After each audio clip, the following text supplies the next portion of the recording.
আমরা কিছু ভালো আছে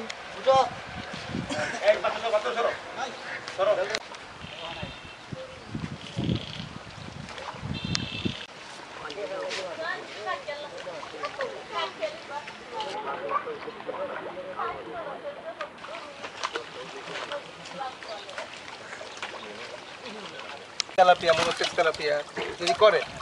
তাহলে সে কিন্তু লাভবান হতে পারবে। দেখেন যে এখানে মাছের সাইজও খুব সুন্দর আপনার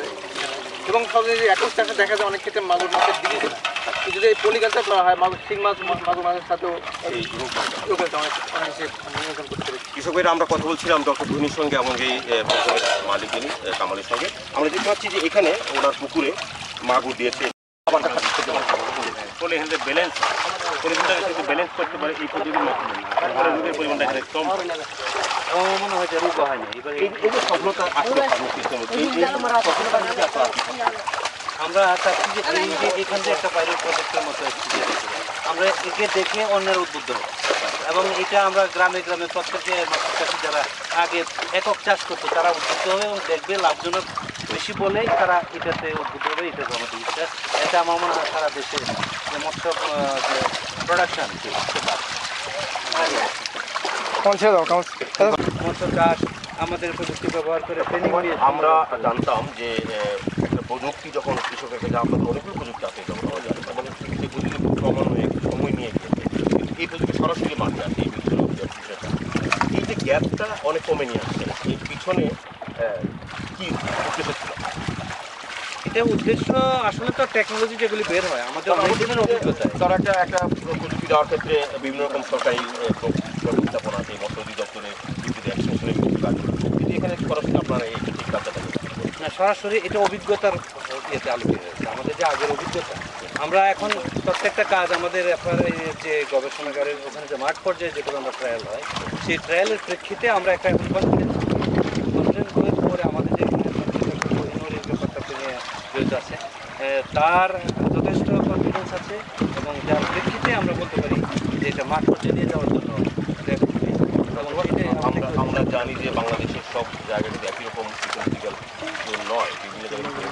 আপনি মনে করেন এই প্রযুক্তি সারা বাংলাদেশে সফলভাবে চলে যাওয়া যাবে? হ্যাঁ অবশ্যই দেওয়া যাবে এবং এই ব্যাপারে যে বিআরসি গবেষণা আমার মনে হয় যেভাবে তারা হেল্প করেছে আমার মনে হয় তারা আরও সহায়তা দিয়ে এইটাকে আরও যাতে আমরা এক্সপ্যান্ড করতে পারি বিভিন্ন পর্যায়ে বিভিন্ন উপজেলাতে বিভিন্ন চাষিদের কাছে আমরা নিয়ে যেতে পারি এই জন্য বিআরসি একটা অনুকূল্য থাকবে আমরা সেটা আশা করি এবং বিআরসিকে আমরা ধন্যবাদ জানাচ্ছি তারা এই প্রজেক্টটাকে অর্থায়ন করে। কথা বলছিলাম পিএফআরআই পরিচালক ডক্টর কুমার সঙ্গে। আমরা জানি যে এই জগৎ বাংলাদেশে যতগুলো প্রযুক্তি প্রযুক্তিভাবে বিভিন্ন সময় কখনোভাবে এই ক্ষেত্রে কী হচ্ছে যে সরাসরি মাঠ পর্যায়ে মৎস্য বিজ্ঞানীরা কাজ করছে আমরা আশা করি এই প্রযুক্তি সারা বাংলাদেশ ছড়ে যায় এবং বিআরসি এখানে আরও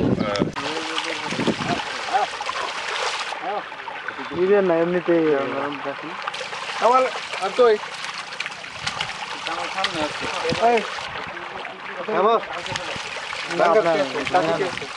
মাগুর সাইজে 200 গ্রাম কি বলছে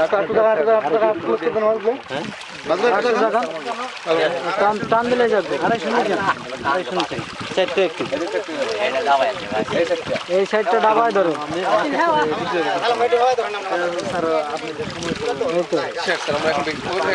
পানি কমাইছি পানি কমাই কিছু মাগুর সিং নিয়ে আসো তো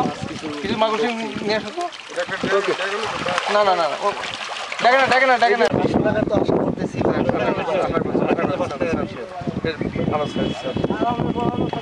মাগুর খাই না খালি হাইব্রিড দিকে আর গন্ধ লাগে